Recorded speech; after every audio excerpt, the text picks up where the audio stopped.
which camera's going live? This one. Oh, you never know. You You never, never know. I know it. I know it's candid. You never know. Do some. Everyone candid camera. We used to think that was funny. I don't think that's funny anymore.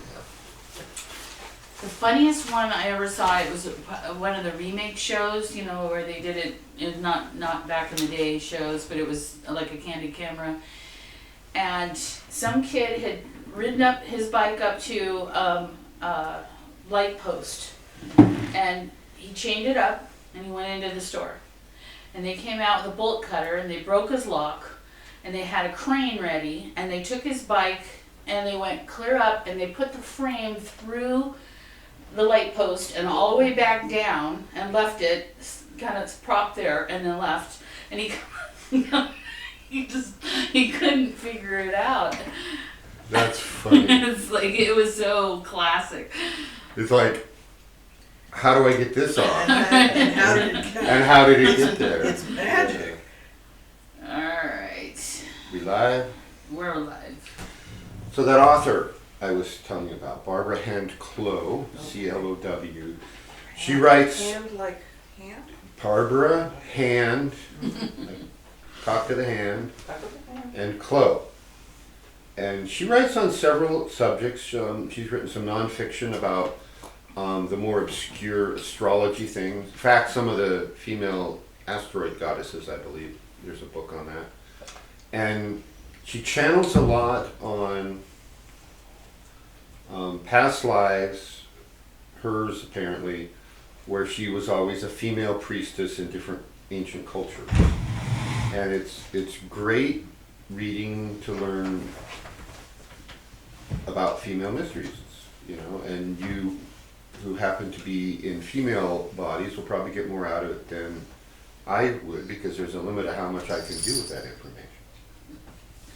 I don't know what the original subject question was, but the other one that I would recommend is the, Mists of Avalon? no, 'Cause that's what got us on the subject. yeah, no, it's, oh, now I forgot the title. The woman's name is, she goes by Magdalene, but it's the Mary Magdalene and Jesus one. Oh, I Remember Union. I Remember Union. That's outstanding. It's an outstanding book, and it's written in a mystical cipher. So in other words, it's just the way the words are laid down onto the page. But they're gonna call me a whore. So yeah, the premise is it's Judas, Mary Magdalene, and Jesus in the pre-existence, talking about what, you know, what they their gotta mission do. is, what they have, what they're committing to do to come down and do that. But they're gonna call me a whore. It's okay. They'll figure it out after 2,000 years. But they'll still think I'm a whore. They call me a whore. And they'll punish other women in your name. Yeah. Darling. So anyway, that would be something that in your, you could probably whip out all 10 of her books on the trip down to Mexico. You're right. I'm sure you'll have copious amounts of spare time on that journey. So welcome, online people. We are back for the continuation of our Winter Solstice Shamanic Weekend Mini Intensive Experience. And this morning we went down, was Muad'Dib and I, nobody else joined us, to the labyrinth here on our property, and where we have a solar calendar, and we marked the sunrise, and we've been tracking the sunrise locations and directions for sunrise and sunset, solstice and equinoxes for 10 years now here, and we have clocked the shift in the poles because it's moved appreciably over the years. And so we did that. We used the medicine wheel this morning to do a preliminary version of something we'll be doing here this morning, which is putting out our intent for the year and teaching you how to work in harmony with the natural cycles here, so you can make it a little easier on yourself to manifest and to master your tonal. Question? Comment. I just saw it was an interactive statistical thing. I don't know how valid it was. Basically showing the magnetic pole moving from the North Pole in Canada more towards Siberia. So it's shifting that direction. Yeah. And that it is moving at about 12 miles a year. It has, when I was a kid growing up in the last millennium, that just to show how old I am. But I still look pretty good, you know. I still have long hair and whatnot. Some of my teeth, and I'm from the last millennium, so you can do it too. The magnetic pole was like down in Hudson's Bay, magnetic North Pole, and it's been moving, and now it's right about now. The magnetic North Pole is back aligned almost exactly with the axial Earth rotation North Pole. So right now, then for the next, I don't know, we don't know if it's going to keep going or if this was just a realignment to get everything back centered. Now it's going to stop. There's speculation on that. We don't know what the Earth is doing. But right now, the whole concept that used to exist of magnetic variation, right? True north is that way, but magnetic was over there. There was the maps would have that printed on it. Like, what's the magnetic variation for this region, right? In the northwest where I grew up, it was 17 degrees. So you had to account for if that was magnetic North Pole, then true north was 17 degrees over here. That's a lot. That was a lot back then in the last millennium. Well, I guess I should be honest. It was only last century. Now it's zero right here. Pretty much everywhere on Earth. If it points north, that's north. Now, will that reduce the wobble effect? No, we don't know. It's firmly up in the air, as we like to say in scientific circles. You know, the coin has flipped, and we're waiting for it to come down and see what's going to happen. It'll be interesting, one way or the other. So just to let you know, we have Aaron is with us this morning. Wow, Aaron, I thought you'd be at work, but glad you're here. And Maria and Little Eagle are online this morning. Okay, cool. We'll see if anybody else joins us. Hopefully we'll have at least one more person joining us here who we knew would be a few minutes late. So the Earth is turning. We can't wait. So, you know, the Ark has left the port. Oh, he says he is at work. Yeah, he's got a great job that allows him a lot of sitting time with no other responsibilities to make sure the mountain lions don't attack Shasta Dam. Right. And It could happen. I've seen some of the pictures taken by other friends of mine who work at Shasta Dam in the middle of the night of the cougars wandering around. You know, fortunately these guys are all armed, right? So they don't have to worry too much. But they just take good pictures and watch it. So glad you're here, brother. We're getting into a time of season. So we're going to be talking about season. I have one or two exercises we're doing today. And there's at least one I'm going to teach you that I encourage you to try over an extended period of time. Maybe two of those. But we're getting into the time of season where something happens between now and, say, the first week or two of January. Anybody know what it is? Very, very important work activity. Big capital letter work activity. Now and when? Between now and, it's approximate middle January. Solstice. I see a lot of blank looks. Well, the thing that's throwing me is the middle of January, so it's not Yuletide, it's not No. solstice. Yuletide started yesterday, by the way. Right.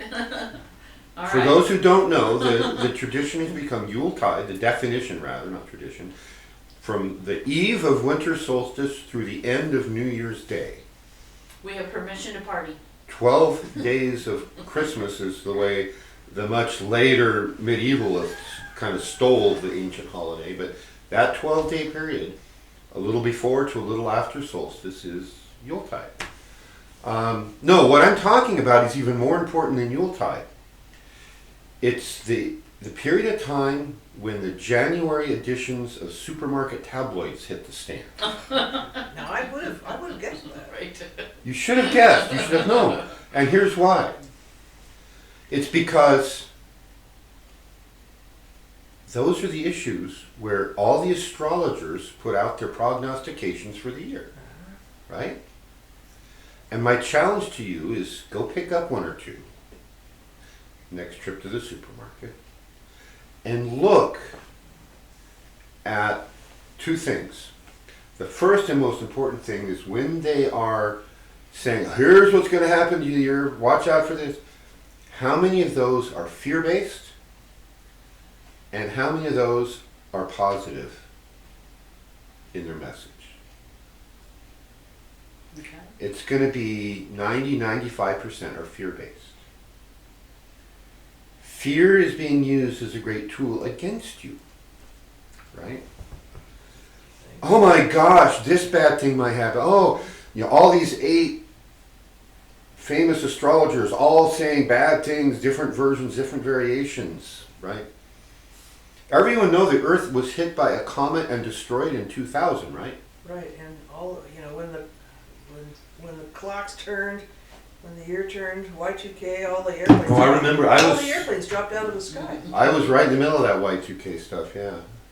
But yeah, according to every year, those fear-based predictions, the Earth is destroyed and cities go underwater, and I keep hoping that some of those happen. And I even sent in a list of the cities that, can you please make it happen here? Can you please destroy? Well, there was Venice. There was Venice. And Venice is still underwater. And I remember those centuries well. Venice was a nice place to visit once upon a time, and R.I.P. Venice. But no, the thing is, this is a great lesson in working with the cycles of the seasons and overcoming fear. Right? We've talked about Dune, the Dune series, of course. Oh, I should have had that cup out here today. The Litany Against Fear. If you've read the Dune, you've seen the movie. The Bene Gesserit Litany Against Fear is a mantra. It's a meditation, and it's very effective at connecting you with that part of you to help you face your fears and overcome them. It's okay to have fear. It's not okay to let fear rule your life. That's the lesson, one of the many in Dune. I must not fear. Fear is the mind killer. Fear is the little death which brings total obliteration. I will face my fear. I will allow it to pass over me and through me. And when the fear has gone past, there will be nothing. Only I will remain. So if you are experiencing fear, memorize that. I've known that since I first read the first Dune novel in about the 6th grade, maybe the 5th grade. Everybody else was reading Dr. Seuss. I was reading Lord of the Rings and The Hobbit and Dune and Charles Dickens. I read a lot of Charles Dickens back then. But learn that Bene Gesserit Litany of Fear, and okay, fear is all about the bad things that might happen. It's not about the good things that might happen, right? So that's one of those lessons from the supermarket tablets. You notice they don't come out with prognostications for the next year, and they don't put them out in May or August, right? No, they put them out January, right at time of the new year. And now then, I alluded to this a second ago, how many December issues say on the cover, look back at the year's prognostications and how many came true? And you want to guess how many? 0%? Yeah. None of the predictions usually come true. Except some of the Deadpool predictions, right? Somebody always gets those right. Who are the famous people going to die this year? Right? There's when I lived in Southern California, one of the radio stations had their dead pool every year where you could win prizes if you had to send it in by a certain day in January. You'd send them an email and here's all the famous people I predict will die this year. And then at the end of the year, they go back and they say, okay, here's who died, and whoever got the most predictions, I think you could pick 10 names. Whoever gets one person one year got 9 out of 10. Like that's pretty easy. So if they say, oh, Joe Schmo's going to die, and Joe Schmo died, it's like they're a genius. And the next 10 years, they don't predict anybody dying. But they never published their statistics on these prognostications. But the lesson is, this is the time of year. Today is the solar minimum.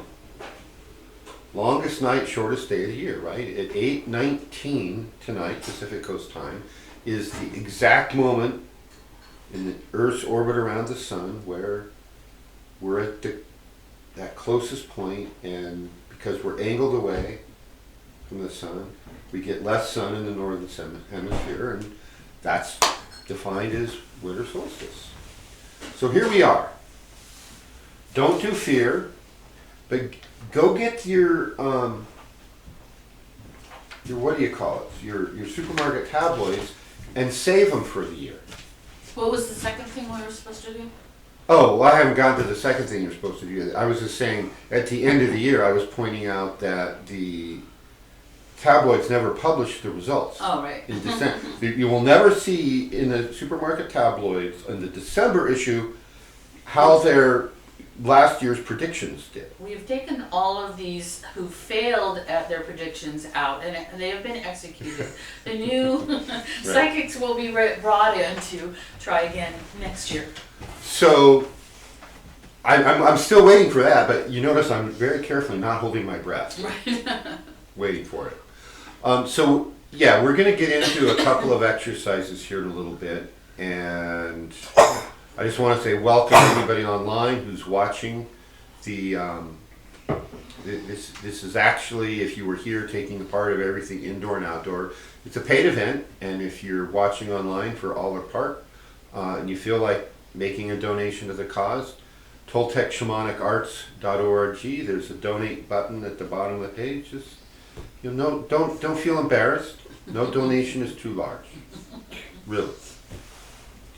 However many, any size at all, we'll gratefully accept.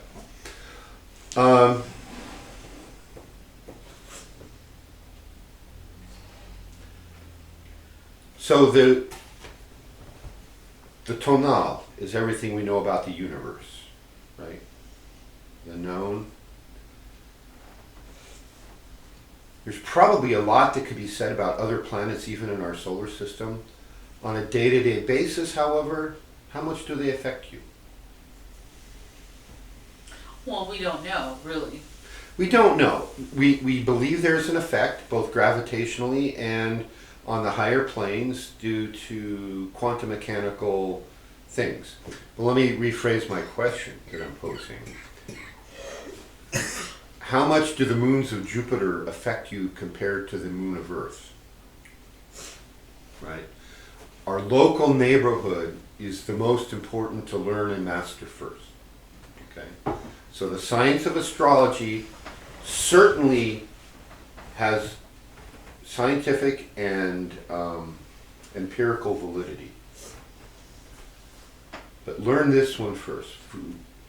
This planet affects us every moment of every day of our incarnation. It orbits once on its axis. How long? How long does it take the Earth to rotate one time on its axis of rotation? 24 hours. Is that your final answer? 24 hours. How about 23 hours, 56.2 minutes? Oh, well, sure.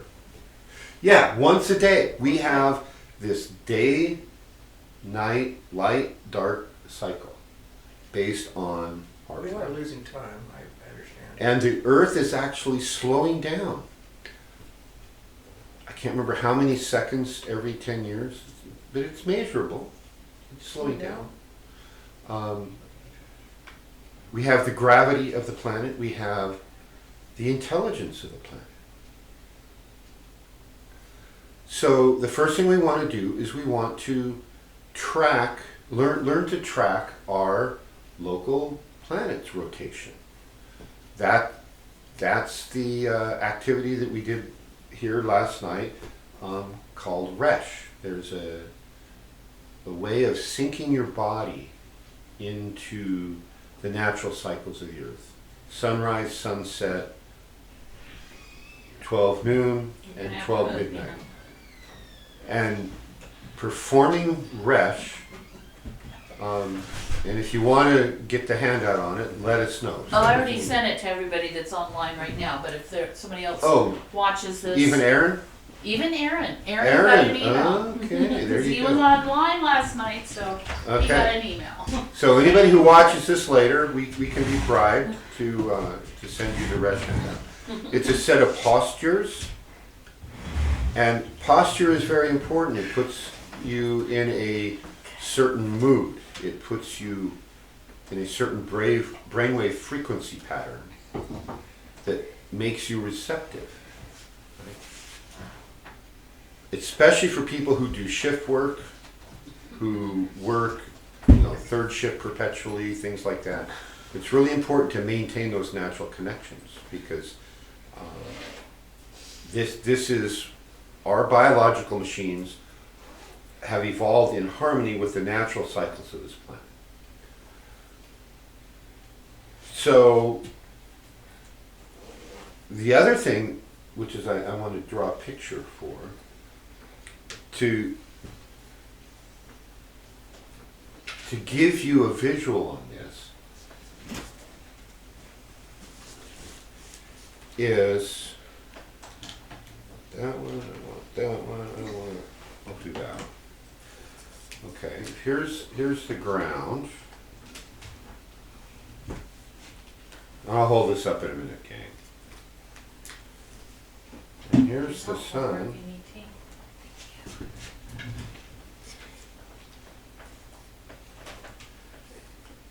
You're going to go outside, and this works best if you have a yard where you can do this and maybe set it in place and leave it there for at least a few weeks, right? Because you're going to do this more than once. You're going to take a series of sticks, and you're going to put it in the ground, and you're going to point it right at the sun as best as you can estimate it.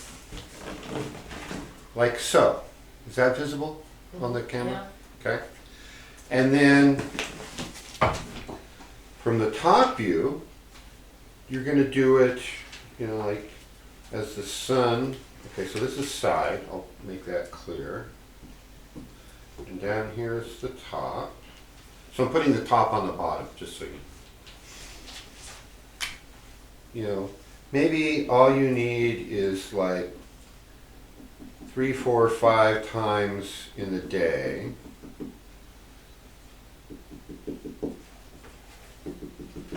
And you're going to put in, and the way you know it's aimed exactly at the sun is it won't cast a shadow, right? There's no shadow. If you see a shadow, you don't have to, so keep fiddling with it until there's no shadow. And then over here, there's going to be, from the top view, I think 5 is a good number to make the point. All right? And so,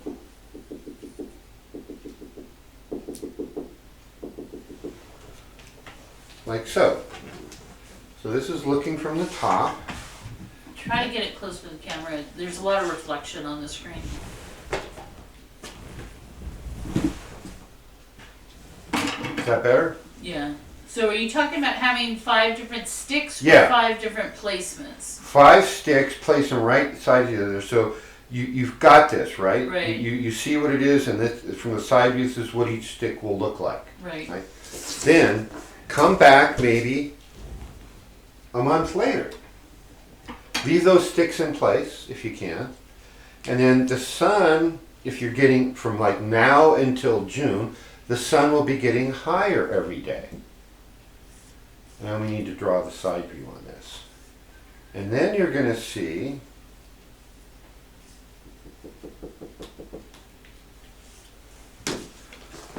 you're going to get a visual on the sticks are now at a higher angle.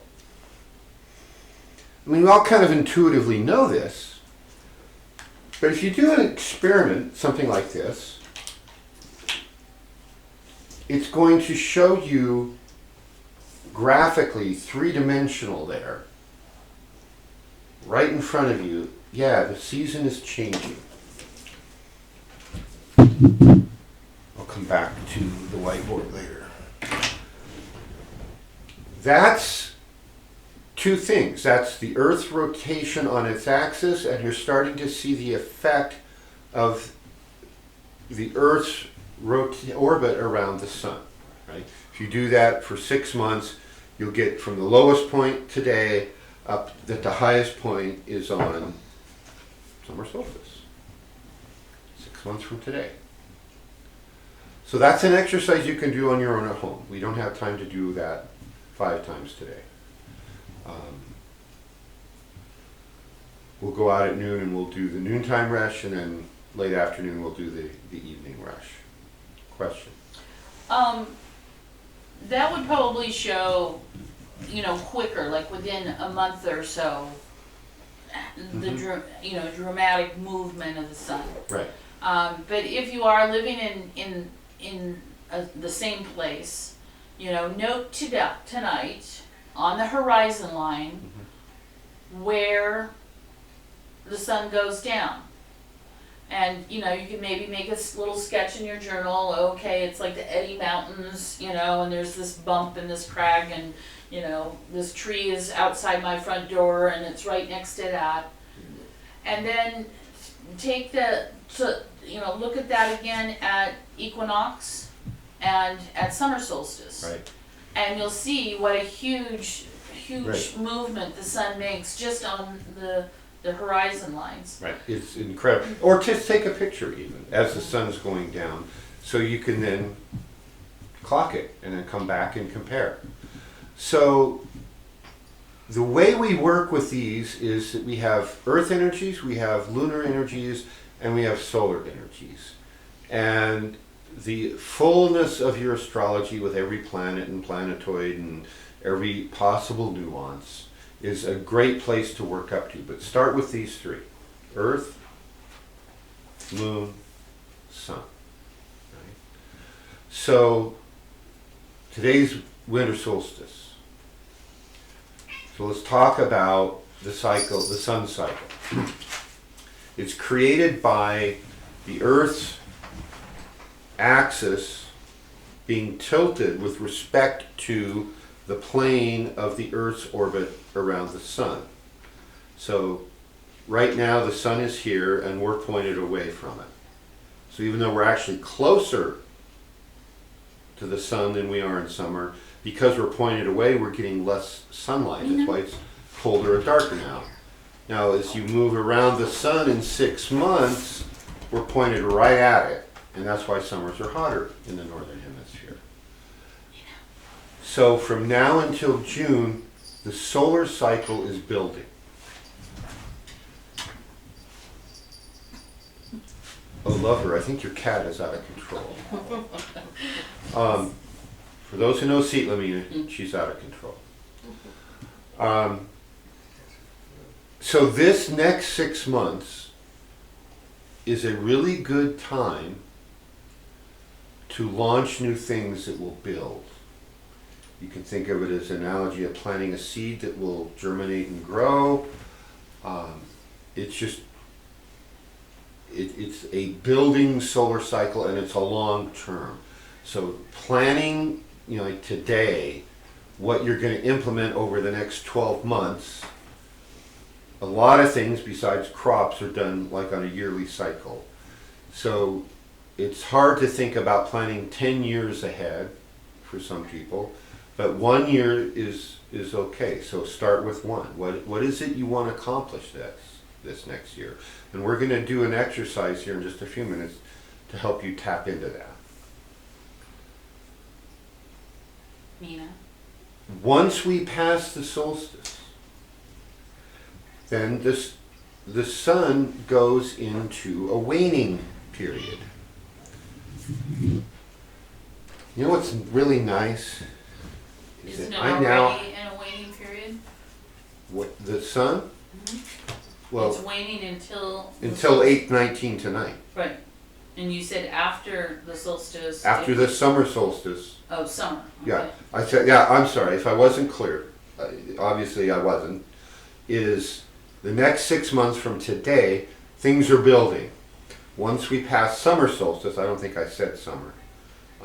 I knew what I meant. Of course you did. Is then things start to fade, right? So everybody remembers those math classes in high school that No. you loved so much? I took art. Everybody remembers what a sine wave is, right? Yeah, but I don't know why. Graphical representation of harmonic motion, Okay. right? So, in terms of where we are, I should have drawn it smaller. I need another half wavelength. Come on, kitty. Could be a pet. Come on. Now fast. Come on. So in terms of, if you plot the length of the day over time, you know, here's today, right? Here is spring equinox, here's summer solstice, here's fall equinox next September, and here's a year from now, right? You can see that things are building, but they're not still at a maximum yet. At the equinox, we go into the top half of the cycle where the days are longer, there's more solar energy coming through. It peaks in June, but even here in this quadrant, this 3-month period, there's still a lot of solar energy to work with, right? And so what happens is then after fall equinox, things kind of hurriedly go into their resting phase, right? And so there's a lot of ways you can look at this mathematically, but the slope of the line, you know, here things, they're at a peak, but they're not going any higher, and they haven't started going down yet. Same down here, things are at their lowest point, but they're not getting any lower. Today's it. And then by the time you get to an equinox, the slope is actually the steepest. Equinoxes are when things change the fastest. So if you do that stick exercise, you know, like a week before and a week after the equinox, you'll see the biggest change. What was that? That was nothing. The whiteboard. So like if you did it last week, you did it today, and you did it next week, you'd see very little difference here. But you do it here, a lot of difference, right? So in theory, you can use these energies any time of the year, and then one of the big qualifiers, it's like pulling that extra tarot card as a qualifier. I think we might have to. I was trying to catch her. Come here, Mina. Is mommy being mean to you? Yeah, come here. You're being a feisty kitty, Mina, and if you rip out the cords, then you'll be in big trouble. Yeah. If she wasn't fixed, I'd say she's acting like she's in heat. I know. Mina, what is it that you want? It's the energy. Yeah. That's the energy. So, the other big qualifier on top of the solar cycle is what? So abused.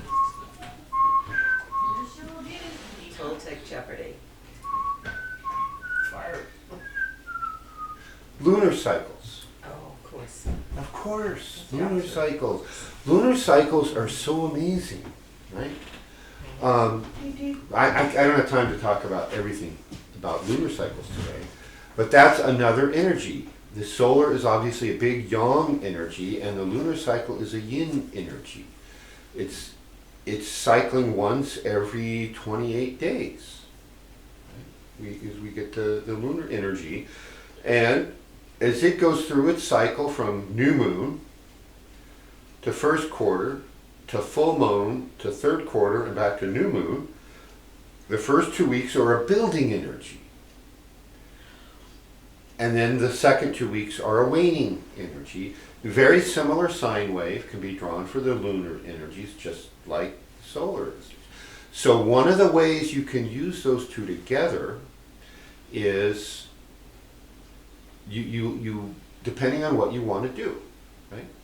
So we're past or just about third quarter, maybe a little past third quarter. New moon is on Christmas Day. Christmas Day, so 4 days hence. So yeah, we're between third quarter of the 1 month lunar cycle and the new moon. Christmas Day, thank you. I remember you telling me that now.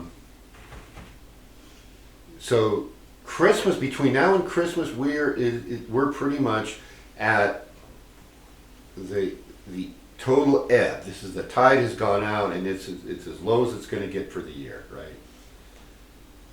This is a great time and energy to do clearing, to do releasing, getting rid of things, physical stuff, get rid of old habits. So those of you who participated last night, I had done the Toltec art exercise, and we went out, and all the things that were, my hidden fears about maybe my art isn't good enough, or all the things that weren't right about each of the pictures I burned had something about it I wasn't happy about, right? So the one I've kept here, this is the one I'm happiest with so far. And I'm just going to keep going with that exercise.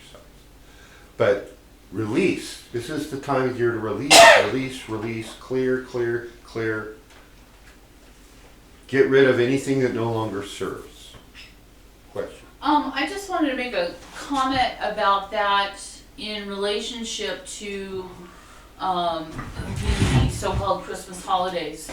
Is that this is a time that historically we would have gone inward. We would have, brought the family in, the food in, the decorations, whatever we're going to do in. And it's a time to rest. It's a time to reflect. It's a time to plan. It's a time to prepare for the coming seasons. And yet our commercial world that we live in gets us all stressed out and spun up and sent out away from our families, out into this idea of buying, and overstimulus of the senses, and starting with Halloween we start eating sugar all the way till we chronically kill over in early January. So basically the commercial holiday season is completely out of rhythm with our natural cycles and with that of the earth.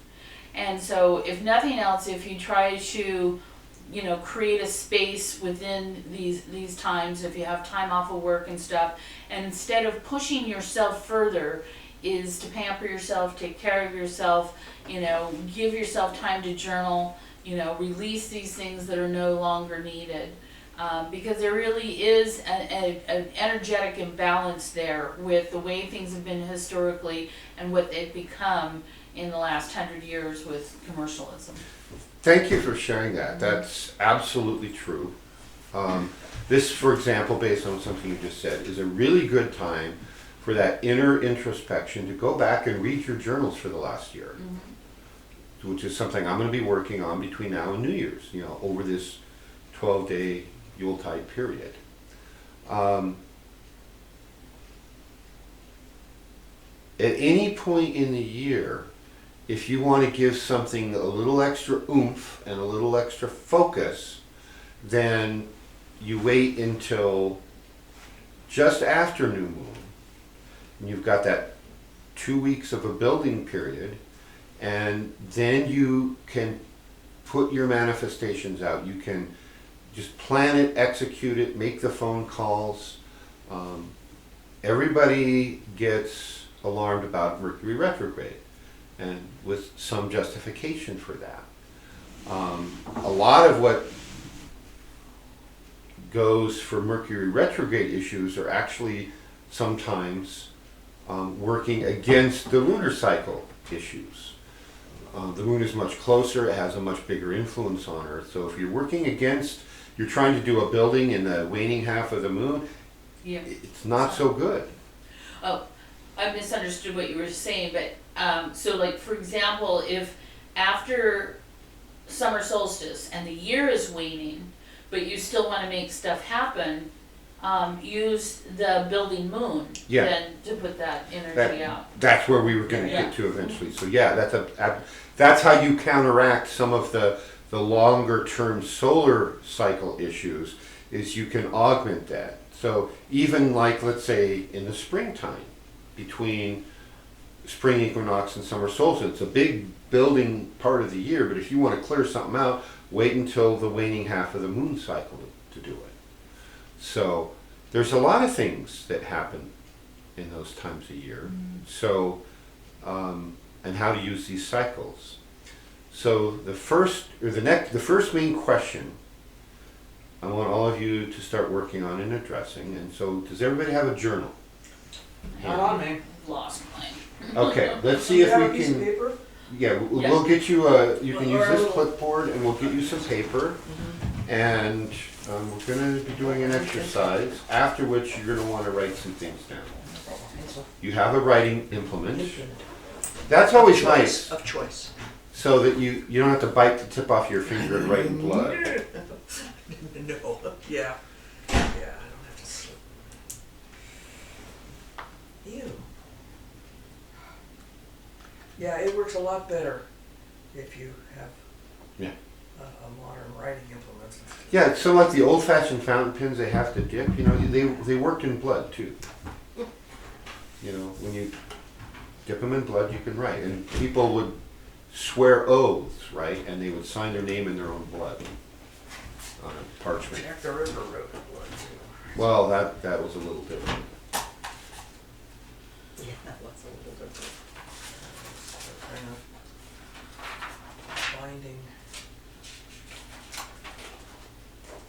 No, it's not the best paper, sorry.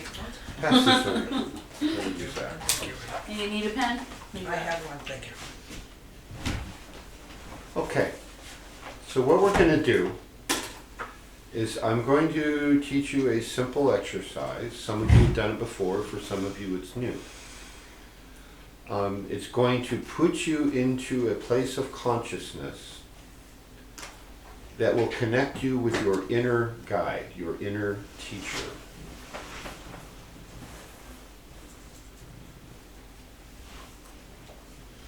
The objective is for you to connect with your higher aspects and clarify what your intents are for the year.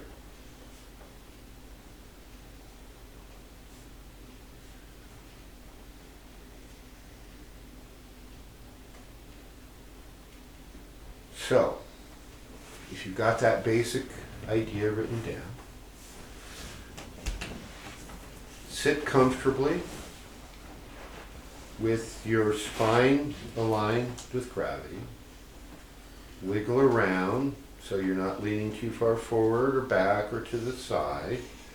Get that nice place where your head is relaxed, everything's aligned.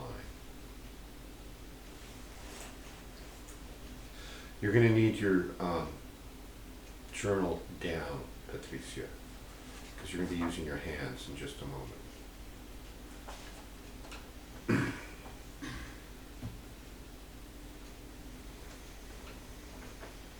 Deep breath in, out, and relax into that perfectly aligned posture.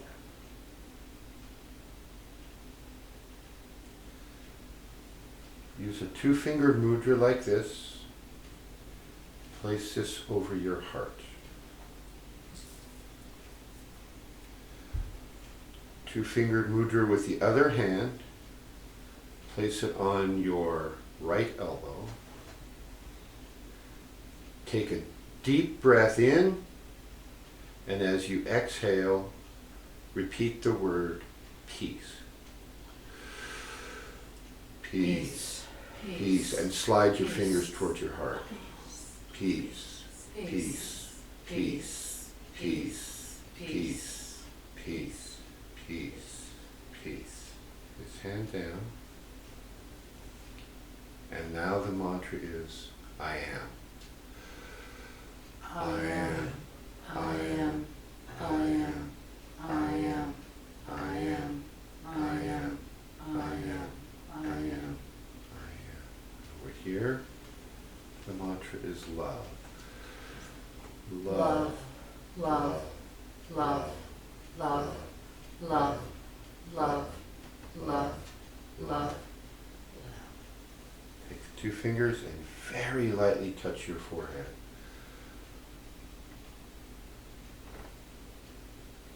Wait for that sensation that you feel to slowly fade. Now take your fingers like so, and you're going to do that motion on your crown. Very lightly touching.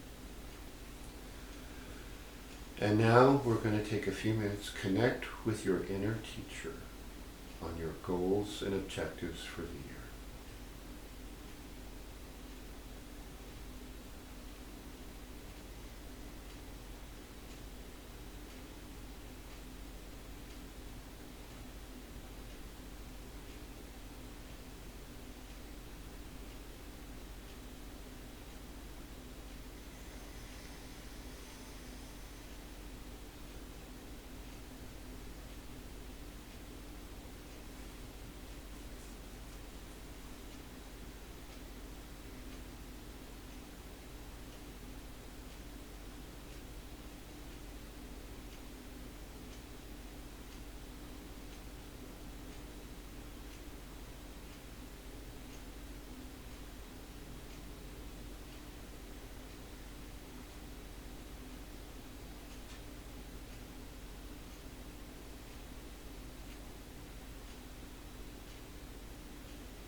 Go ahead and journal anything that has come to you.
Okay, go ahead and try to bring your thoughts to a stopping point for a moment.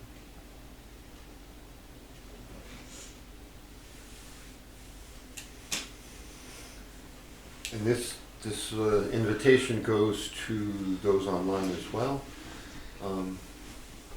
Who would like to share something about your experience in terms of the ability to connect with something higher, as well as anything you may have received to help clarify your plans for the year?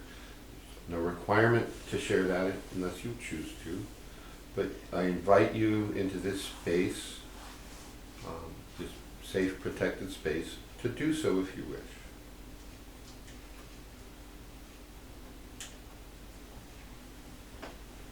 How was it for you? Well, I already did this earlier, so I was ahead of the game. Yeah.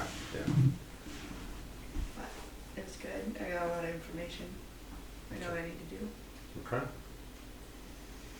You've got a plan, or at least objectives. Yeah. Next is the plan.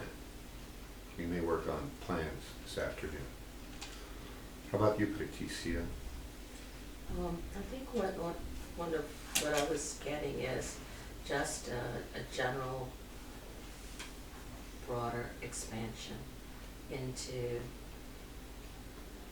learning an instrument, a musical instrument, more consistent journaling, and even partly inspired last night by your artwork is to really explore color and form and shape and light, and to look into expansion through painting. Yeah. So it's just about like really expanding more, like less being controlled by the limitations, just being unlimited. Yeah, no, that's a really good batch of awareness, I would say. Anybody online have anything they want to share? Maria has to do it over because she had a neighbor show up right when the Oh. whole thing happened, so. Okay, I'm sorry about that. Anything from Little Eagle? Okay. She may be going back and forth because she's caregiving today. So, how about you, Pamela? Do you Anything? want to know how I came about it, or How was the what? experience? This was a new exercise for you. How did that work for you? It was good, organized. I mean, strong thoughts came through. Good. Not just OG. Yeah, it's a process. So, Yeah. So I came up with some things that I've been formulating, sort of, but defined. good. So this is an exercise that's very basic and yet extremely powerful. You're activating different energy centers in your body, and then you're moving your heart consciousness into the third eye and into the crown where you can access something higher.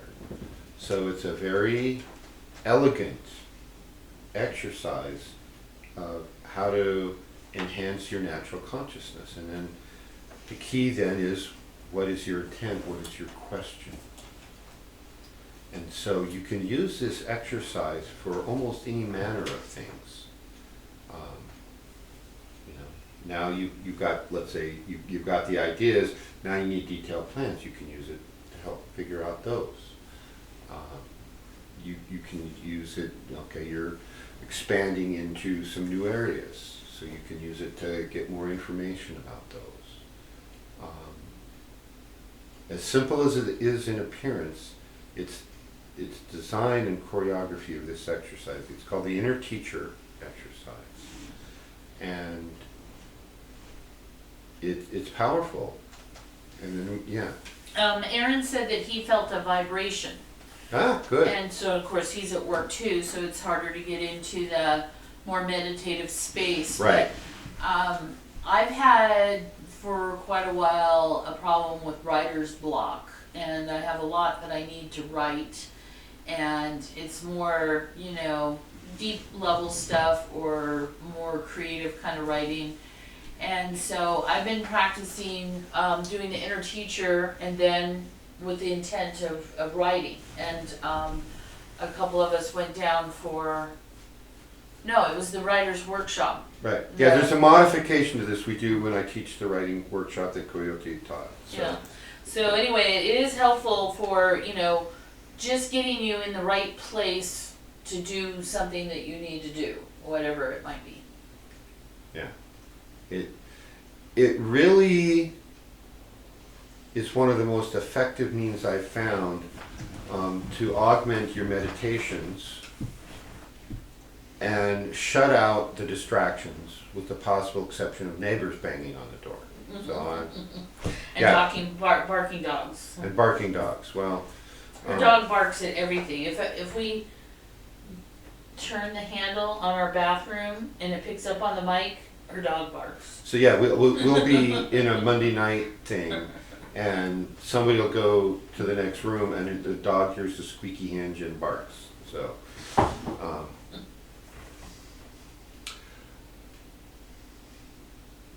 It sounds like the dog has you well trained. Right? And it could just be feeling that download of energy too. Right, it could be. Brought But the neighbor over too. rolled up newspaper works really well for training dogs. Vitamin B. Yeah. And you don't even have to hit the dog.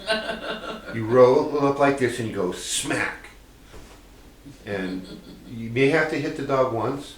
Do the alpha thing where you grab it by the throat and throw it on its back and you growl. That's their language, right? I can't tell you the number of times I've had dogs who didn't want to cooperate, and you do that, and yeah, that's how my dad trained our dog when I was growing up. It was my sister's dog, and she couldn't get it to do anything right. You know, I'd walk in the room and tell it to do like sit, and it would instantly sit. Ah, but my dad, he was alpha, right? Very clear.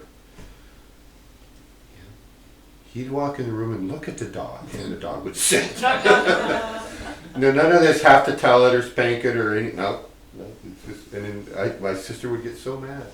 And it's like, it's all attitude. I had to throw Malcolm to the ground once just so that Yeah. he knew. Mostly, he was 150-pound Great Pyrenees, Oh, wow. but he would come running at me, and he could just tackle me. So I had to do it once, and then he would still come running at me, but he would stop right there. Yeah, see, one time. So Maria, good luck with that. Right. Yeah, it's hard to train humans. Those dogs, they have whole classes on how to train your human. You know? It's kind of hard to train cats too, though. Oh, well, I saw a little meme the other day. It was a pet training Obedience school. obedience school, and there was a man walking his dog and a cat walking its human. Oh yeah, that's ancient Egypt for you. Where's my list? What's next?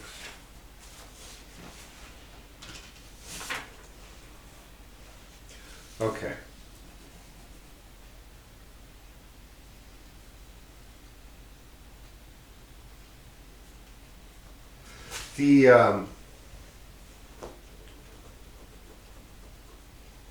The way you take this to the next step is, okay, we just did this exercise to get your ideas for the year. Okay. That's kind of your objective. Then is you use this with narrower and narrower questions, right? So, yes, I want to do great and glorious things this year. Well, let's narrow it down a little bit, okay? So you narrow your questions down.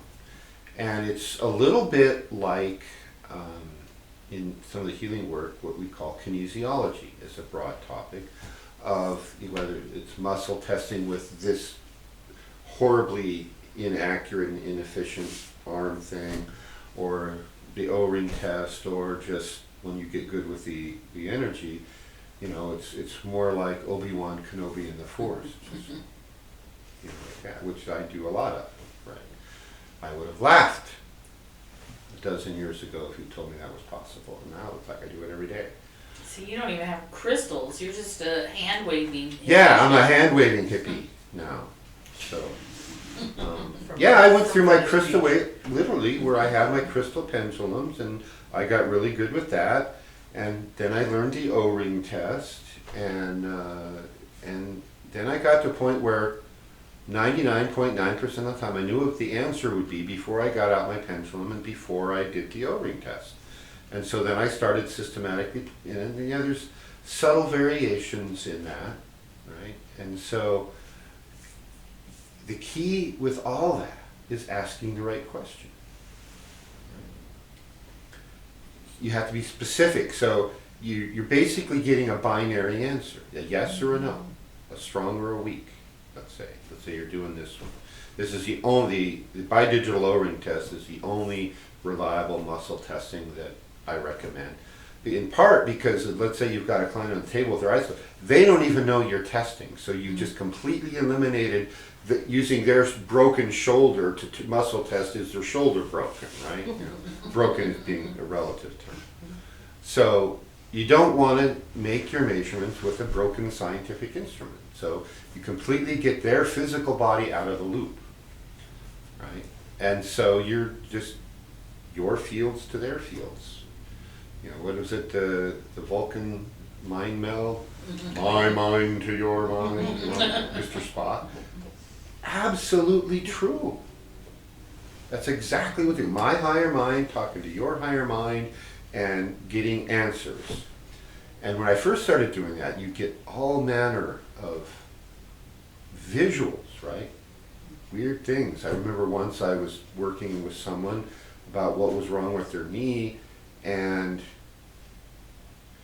reminded me a little bit of your story yesterday, because what I saw was somebody a hand lifting up a manhole cover and bats flying out. You know, that question, well, what's wrong with his knee? And I'm like, well, that led to a conversation about really old injuries, right? And it's like, you got to look deeper, was the message to the client. And there's some really old stuff there. Carryovers. Like, Sometimes. I couldn't have made that up, right? I just shared it and it all resonated and we did the work. That makes perfect sense. And it makes perfect sense. And so, and the knee got better, right? There was an aspect of that in the emotional body, and I now know it was in the astral and the mental bodies is where that work needed to be done. I didn't know that in that language at that time. And it works. So the and key. the conduit helped, right? Yeah. And your ability for clinical judgment. Oh, absolutely. The Ikado, everything took off exponentially once I had that in terms of helping clients figure out what was wrong. So the key is, if you ask a vague, wishy-washy question, you're going to get vague, wishy-washy results, whether it's doing a muscle testing on a healing thing, or whether it's asking guidance for the year. If you say, you know, something like do good, avoid evil. I mean, that's my little mantra that I jokingly close with every session. It's like, well, that's sure, do good, avoid evil. But if you don't ask a useful question of how to bring through these ideas, you're going to get wishy-washy answers. Yeah, sure, do good, avoid, yeah. I was just gonna say, I think when it comes to the spiritual work in general, that or just a good advice for life is to always have a good question. I mean, why am I here? Why am I going with these people to this party when I really don't like these people or this party? You know, asking ourselves those questions. You know, what do I really want? You know, when you go and find yourself standing looking into the refrigerator and you don't know what you want, it's like, why am I here? What am I looking for? what do I really want? If I could have anything in the world I wanted right now, it wouldn't be any of this stuff. So shut the refrigerator door and go somewhere else. But a little off topic, but just kind of bridging into some of the shamanic stuff. There's that drug salvia, which they call the divining sage, and it's not a party drug at all. It's something that takes you immediately to a point where you can ask your most heartfelt question. And the challenge is remembering your question. But how many times we miss opportunities doing recreational drugs and things like that when we are really dropping a veil.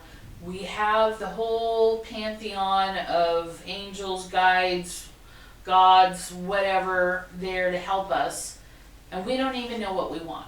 Yeah. And so, we recently, asked some questions about, well, how do we do this and how do we do that? And kind of the question is, well, what do you want to do?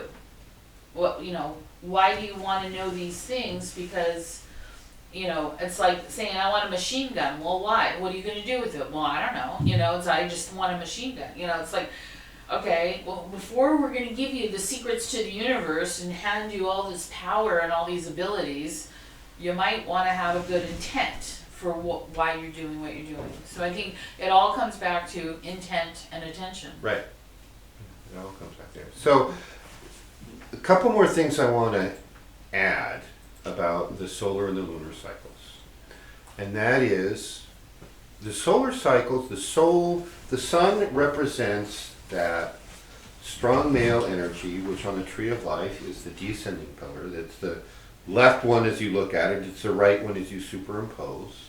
And that's the pillar that contains the sphere of Hod, which is the mental aspects. So using the building solar year in particular is a good time for putting out your mental efforts. The moon represents the opposite pillar, the sphere of Nitzak, which is the sphere of intuition. And so the moon, using the lunar cycle, the building half of the lunar cycle, is a great time to work on intuitive things. Practice your meditations, practice your telepathy, practice your creative writing in a sacred way. So the last half of let's say the last quarter of the year between fall equinox and winter solstice today, probably not the best time to do strong mental activities, especially in the waxing half of the lunar phase, right? So if you're building moon and your year's near the bottom, that's the time for intuitive work, for the going inward. It's interesting though that all of our educational systems though start in September Fall, usually in the fall. Oh So- yeah, Earth used to have an educational system. Well, there was that. Yeah, Well, that's but they did it wrong. right after harvest. They needed the kids in the field. Right. Yeah, they needed all those offspring out there. But if you think about it too, just there's the yearly cycle of the sun, but there's the daily cycle, and so, like for me, if I'm going to do something mental, earlier in the day Yeah, is better. exactly. Right. And then if I'm going to do something artistic Night. or witchy, intuitive stuff, then the night. I used to do so much of that just because that was the only quiet time I had to myself. The kids had gone to bed and I could think, No, but you weren't supposed to be thinking. Well, intuitively. So using the yearly cycles in particular, and of course I'm emphasizing that as opposed to the lunar cycles because of that we are at the bottom of the yearly cycle. I never understood why none of the traditions had their New Year start today. Well, they did back in the old days. No, they like the Celts though, they started it at Samhain, back at the quarter holiday 6 weeks ago.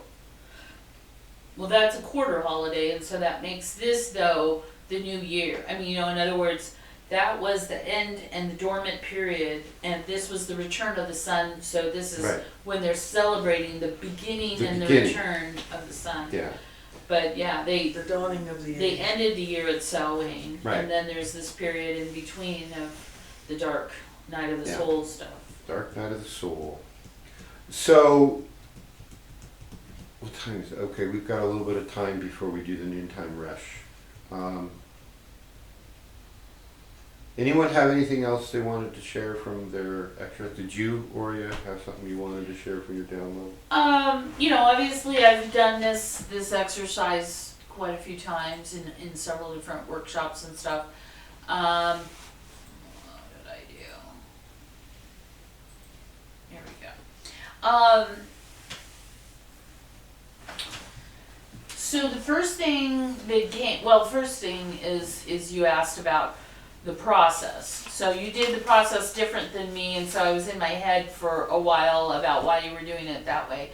But when I actually made connection with, my guide, I knew that I had brought stuff to the table about what I thought I was going to be doing this year, So one of my goals is to finish up my shamanic training, so that was kind of, and that was something I brought to that conversation, but that's not. So I realized by that I brought that, it wasn't what the guide was telling me. So basically the guide told me that I need to work on being in my place of power without feeling threatened or defensive. So that's what I need to work on. Interesting. Thank you for sharing. Yeah. These cycles are so important. They actually affect our health and our physiology. The most obvious, probably for women, is the monthly cycles, the menstrual cycle. The one that's more yearly cycle related, that's harder to figure out, is why we have a 9-month gestational cycle for pregnancy. Because we couldn't stand 12. Right? And, It's bad enough. and a corollary to that is, why in the Northern Hemisphere do we have a tradition of June weddings? So you don't have babies in the middle of this Yeah. winter. You don't want to be having babies in the middle of winter like my mom did with me. So, but you count back, I'm guessing there was a February blizzard. Right. And probably one thing led to another. But 9 months in the Northern Hemisphere, if you get married in June, 9 months later is March at the start of springtime. Right? So that's when the time of plenty begins. Both mother and offspring have food. So yeah, we totally have our whole, those are the kinds of things that indicate this human being, this body, these biological machines are intimately connected with this planet and its natural cycles.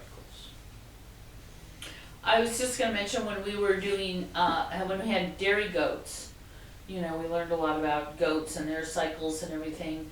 And you would think that the middle of the summer might be a good time to breed your goats, but they're like 3-month gestation, 5, which would put them right in the middle of the winter. They won't even get pregnant in the summer, right, in a time period when they would be delivering in a bad season. Yeah. Interesting.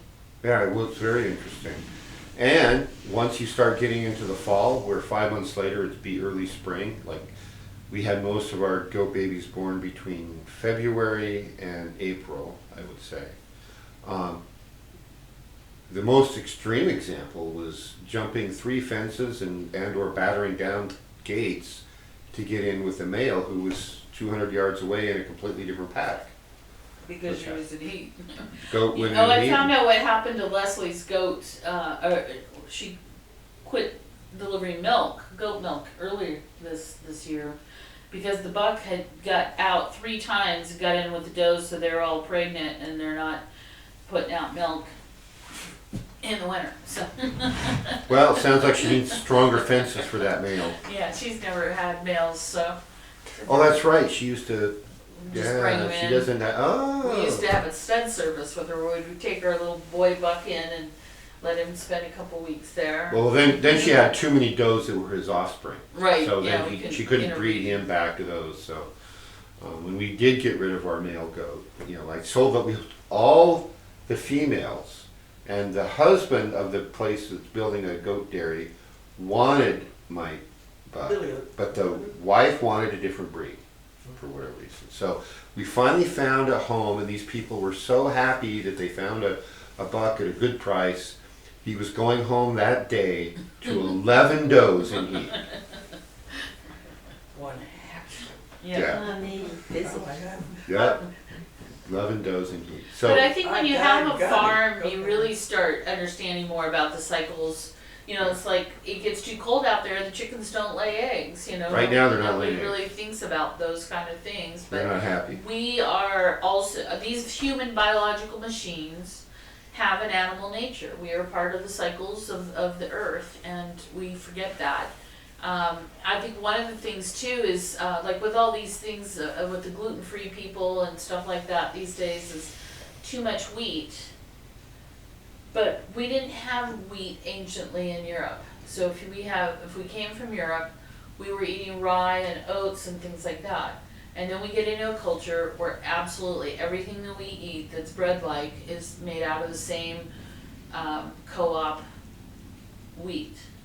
And so people do start to develop intolerances and things, and we don't like to think about that. We like, I want to go down to Mexico and get a tan, and it's like, well, no, you're just going to fry yourself. It's best if you just go to Alaska on a cruise or something. But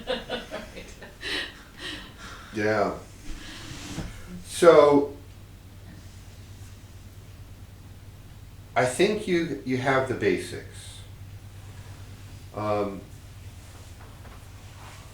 So what I'm going to have you all do now for about 30 minutes is you're going to go inward. I'm telling you, we've been sitting here for the last hour telling you to go inward. So you're going to go inward. And I want you to pick one of the things you downloaded a little bit ago. And you can use this space. You can walk the property. You can use the labyrinth. You can sit around the fire pit. And you're going to start planning one of these things that you've got a hit that you need to work on for the coming year. And then we're going to come back in 25 minutes, let's say, and we're going to talk about some of the processes you can use to help bring those into fruition. There's a variety of different ways of doing that. So during this next 25 minutes, we're going to go offline. So we'll see you guys back in about 25 minutes-ish.